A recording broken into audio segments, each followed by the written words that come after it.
இந்த எபிசோடில் இதுதான் ஒரு முக்கியமான ட்விஸ்ட்டு. என்னென்னு பார்த்தீங்கன்னா, லூஃபியும் லோக்கியும் டிஸ்கஸ் பண்ணிகிட்டு இருக்காங்க.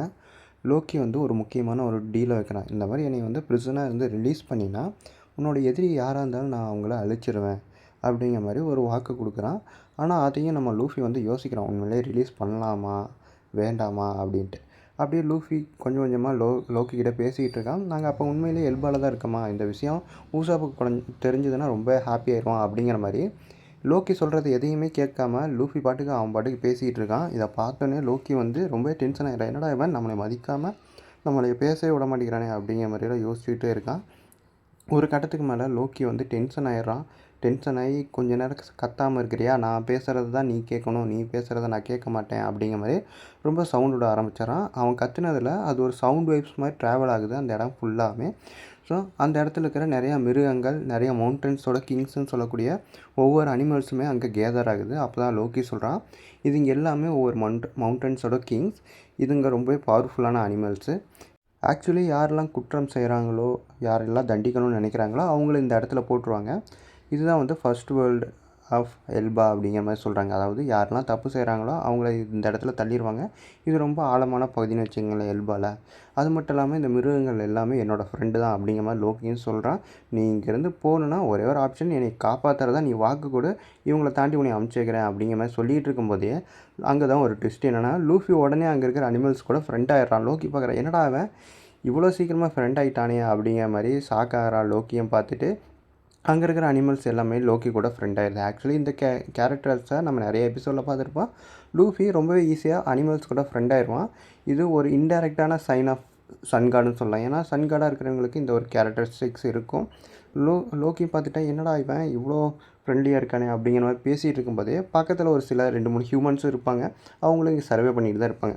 அவங்க சாங்ஸை பற்றி பேசிகிட்டு இருக்காங்க. அப்போ தான் லோக்கி வந்து சாங்ஸை அவன் ஒரு கோலை அப்படிங்கிற மாதிரி சொல்லும்போது கொஞ்சம் கூட லூஃபி யோசிக்காமல் கியர் 4க்கு போய் பஞ்ச் பண்ண போயிடுவான் லோக்கியை. கரெக்டாக அவனை பஞ்ச் பண்ணாமல் அவனுக்கு பின்னாடி இருக்க செவத்தை பஞ்ச் பண்ணிடுவான்.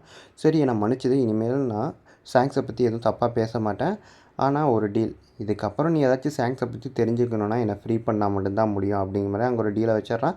நம்ம லூஃபிக்கு வந்து சாங்ஸை பற்றி தெரிஞ்சுக்கணும்னு ரொம்ப ஆசையாக இருக்கும். ஸோ நம்ம இந்த இதை ஒத்துக்கலாமா, இந்த டீலை வேணாமா அப்படிங்கிற ஒரு கன்ஃபியூஷன்லேயே இருக்கிறான். அது மட்டும் இல்லாமல் லூஃபி திரும்ப திரும்ப சாங்ஸை பற்றி கேட்கும்போது என்னை ரிலீஸ் பண்ணால் மட்டும்தான் நான் உனக்கு சொல்லுவேன் அப்படிங்கிற மாதிரியும் சொல்லிடுறான். அப்படியே அங்கே கட் பண்ணிவிட்டு லூஃபி கூட வந்தால் மற்றவங்கள காட்டுறாங்க. பாலத்தில் நடந்து போயிட்டுருக்காங்க. அப்போ தான் அங்கே தூரத்தில் ஏதோ ஒரு கருவன உருவம் மாதிரி ஒன்று வருது, இடி தாக்குன உருவம் மாதிரி வருது. அப்போ தான் அவங்களுக்கு ஞாபகம் வருது, அந்த மாஸ்க் போட்டிருந்த பர்சன்ஸை அந்த டாய் வேர்ல்ட்லேருந்து நாமி தான் கடைசியாக தண்டர் ஷாக் கொடுத்து வந்திருப்பா. அது மட்டும் இல்லாமல் அவனோட மாஸ்க்லாம் உடஞ்சி வெளியே வரான். இதை பார்த்தோன்னே ஊசாப் சொல்கிறான், இது நீ தண்டர் ஷாக் கொடுத்த அந்த எனிமி தான் இப்போ நம்மளே தான் தேடி வந்துக்கிட்டு இருக்கான். இங்கே இதுக்கு முன்னாடி இங்கே கிராஸ் ஆன ஜெயின்ஸ் எல்லாமே அவனோட கூட்டாளிகளாக தான் இருப்பாங்க. ஸோ நம்ம இங்கேருந்து சீக்கிரமாக எஸ்கேப் ஆகி போயிடலாம் அப்படின்ட்டு ஊசாப் கதறிக்கிட்டே எல்லோரும் இந்த பாலத்தில் முன்னாடி போங்க அப்படிங்கிற மாதிரி ஊசாப் சொல்கிறான். அது மட்டும் இல்லாமல் அவங்களோட கையில் சன்னி இருக்குது, அவங்களோட ஷிப்பு இருக்குது. ஸோ எப்படியாச்சும் இதையும் காப்பாற்றணும் அப்படின்ட்டு ஃபஸ்ட்டு நம்மளோட ஜாப் இங்கேருந்து உயிரோட போகிறது தான் அப்படின்ட்டு எல்லாருமே அந்த பாலத்தில் அப்படியே கிராஸ் ஆகி போகிறாங்க. இங்கேயும் அப்படியே அதோட சீனை கட் பண்ணிவிட்டு அடுத்து ஜெயின் வாரியர் பைரட்ஸோட லீடரை காட்டுறாங்க. அங்கே இருக்கிற அனிமல்ஸை ஹன் பண்ணிகிட்டு இருக்காங்க. எதுக்காகனா லூஃபிக்கு வெல்கம் கொடுக்குறக்காக. லூஃபி கண்டிப்பாக இங்கே எல்பா வர தான் போகிறான், அவனை நம்ம வரவேற்கணும் அப்படிங்கிற மாதிரி அங்கே இருக்கிற அனிமல்ஸ் எல்லாம் வந்து ஹன் பண்ணிகிட்டு இருக்காங்க ஒரு பெரிய டின்னருக்காக. அப்படியே இந்த இடத்துல இவங்க பைரட்ஸை பற்றின ஒரு இன்ட்ரோ கொடுக்குறாங்க. யார் இந்த ஜெயிண்ட் வாரியர் பைரட்ஸ் அப்படிங்கிறத இங்கே இருக்கிற ஒவ்வொரு பைரட்ஸையும் இன்ட்ரடியூஸ் பண்ணுறாங்க. ஒருத்தர் வந்து டாக்டரு, ஒருத்தர் வந்து குக்கு, ஒருத்தர் வந்து நேவிகேட்டர், லீடர் அப்படின்னு. இதுக்கு முன்னாடி நம்ம லூஃபியோட குரூவில் இருந்தவங்களாம் பார்த்தாங்க தெரியுமா, இது எல்லாமே இந்த வாரியர்ஸ் தான், இந்த பைரட்ஸ் குரூ தான். ஆக்சுவலி இவங்க அலாய் தான், பட் ஆனால் எதுக்காக இப்படி வந்து லூஃபியை கடத்திட்டு வந்து இந்த மாதிரி ஃபன் பண்ணிட்டு இருந்தாங்கன்னு தெரியல. அப்படியே அங்கே சீனை கட் பண்ணிவிட்டு நம்ம ஜெயின்ஸ் இருக்கிற ஷிப்பை காட்டுறாங்க. லூஃபியை தேடி வந்துக்கிட்டு இருக்காங்க. ஆனால் அங்கே அவங்க அதை தேடாமல் ராபினுக்கு ஹேர் கட் பண்ணிகிட்டு இருக்காங்க. என்னடா இவ்வளோ பெரிய பிரச்சனை போயிட்டுருக்கு, இந்த பிரச்சனையில் எதுக்கிட்ட ராபினுக்கு ஹேர் கட் பண்ணிகிட்டு இருக்காங்க அப்படின்னு பார்த்தீங்கன்னா வேறு ஒன்றும் இல்லை. ராபின் சின்ன பொண்ணாக இருக்கும்போது இந்த ஒரு ஹேர் கட்டில் தான் இருந்திருப்பாள். அவளுக்கு எல்பா வரங்கும்போது அவள் கூட இருந்த அந்த ஜெயிண்ட்டு தான் ஞாபகம் வரும். ஸோ அந்த ஜெயிண்ட் இருக்கும்போது இந்த மாதிரி ஹேர் கட் தான் பண்ணியிருப்பா.